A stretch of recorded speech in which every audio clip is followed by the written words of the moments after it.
இந்த அவையிலே வீற்றிருக்கும் அனைத்து சட்டமன்ற உறுப்பினர்களுக்கும் முதல் கண் வணக்கத்தை தெரிவித்துக் கொள்கிறேன்.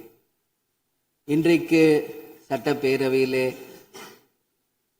பேசப்பட்ட இந்த தீர்மானம் ஒட்டுமொத்த தமிழக மக்களின் வாழ்வாதாரத்தைக்கும் மிக முக்கியமான ஒரு தீர்மானம்.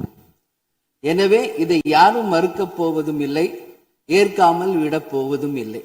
தமிழ்நாட்டிற்காகவும் தமிழக மக்களின் அத்தனை உரிமைக்காகவும் ஒட்டுமொத்த தமிழகமும் ஒன்றாக தான் இருக்க போகிறோம், அதற்காக போராட போகிறோம். ஆனால் நாம் சற்று இதை பற்றி யோசித்தால், சுதந்திரம் வாங்கின காலத்திலிருந்து இன்றைக்கு வரைக்கும் காவேரி பிரச்சனையும் முல்லை பெரியாறு பிரச்சனையும் தமிழக மீனவர்கள் பிரச்சனையும் தொடர்ந்து பேசிக்கொண்டுதான் இருக்கிறோம். ஒழிய எதற்கும் இதுவரைக்கும் நிரந்தரமாக தீர்வு ஏற்பட்டதாக ஒரு வரலாறு இல்லை என்பதை நிச்சயமாக இந்த நேரத்தில் நான் பதிய வைக்க விரும்புகிறேன். இதற்கு எந்த குறிப்புகளோ படிக்க வேண்டிய அவசியம் இல்லை. இது உணர்வு, நம் மனதிலே ஆழமாக இருக்கும் நம் உணர்வை பதிய வைக்க வேண்டிய இடம் இந்த சட்டமன்றம். இந்த சட்டமன்றமே தமிழக மக்களுக்கானது. தமிழக மக்களின் வரி பணத்தில் நடத்தப்படுவதுதான் இந்த சட்டமன்ற இந்த கூட்டங்கள் எல்லாம். அப்படி இருக்கையில் தமிழக மக்களின் உரிமையை நாம் ஒவ்வொரு முறையும் நம்மை சுற்றி இருக்கின்ற மாநிலங்களிடம் போய் கேரளா, கர்நாடகா, ஆந்திரா, இன்னொரு பக்கம் மீனவர்களுக்காக ஸ்ரீலங்கா என்று தொடர்ந்து கேட்டுக்கொண்டுதான் இருக்கிறேன். ஒழிய தன்னிறைவு பெற்ற ஒரு மாநிலமாக தமிழ்நாடு என்றைக்கு வரப்போகிறது என்பதை தான் நான் இந்த நேரத்தில் சிந்திக்கிறேன்.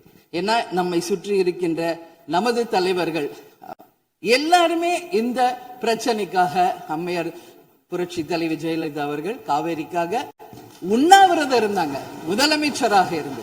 கலைஞர் அவர்கள் இதற்காக பல போராட்டங்கள் நடத்தினார். அண்ணன் ஸ்டாலின் அவர்கள் பல தீர்மானங்களை நிறைவேற்றி இருக்கிறார்கள். அது மட்டும் இல்லை, இதுவரைக்கும் முதல்வராக இருந்த அத்தனை பேருமே இதற்காக நாம பேசி இருக்கிறோம், போராடுகிறோம், சட்ட ரீதியாக நாம் அதற்கான தீர்வுகளை காண்கிறோம். அது மட்டும் இல்லை, காவிரி மேலாண்மை ஆணையம் ஒரு தீர்ப்பு சொல்றாங்க, உச்ச நீதிமன்றம் ஒரு தீர்ப்பு சொல்றாங்க. எதுவும் பேசியும் இதுவரைக்கும் தீர்வு இல்லை. இப்பொழுது முதல்வராக பதவியேற்றிருக்கும் சிவகுமார் அவர்கள் சொல்றாரு, நாங்க பேச தயாராக இருக்கிறோம் என்று. நமது முதல்வரும் சிவகுமார் அவர்களும், நான் என்ன சொல்றேன், இது எல்லாரும் மக்களுடைய, இப்போ இந்த அவை இது முக்கியமான சட்டமன்றம். இங்க வந்தவொன்னு எல்லாருக்கும் என்ன கொடுக்கறாங்க? தண்ணி தான் கொடுக்கறாங்க. அப்போ ஒவ்வொரு மனிதருக்கும் தண்ணி தான் முக்கியம். இன்னைக்கு காவேரி தாயின்னு தான் நம்ம சொல்றோம். ஒரு தாயின் ஒரு குழந்தைக்கும் எப்படி தாய்ப்பால் இன்றியமையாதோ அது பாருங்க, அத்தனை பேரும், அது விவசாயிகளா இருக்கட்டும், குடிமக்களாக இருக்கட்டும், இங்கு மிக முக்கியமானது குடிதண்ணீர். நீரின்றி அமையாது இவ்வுலகு.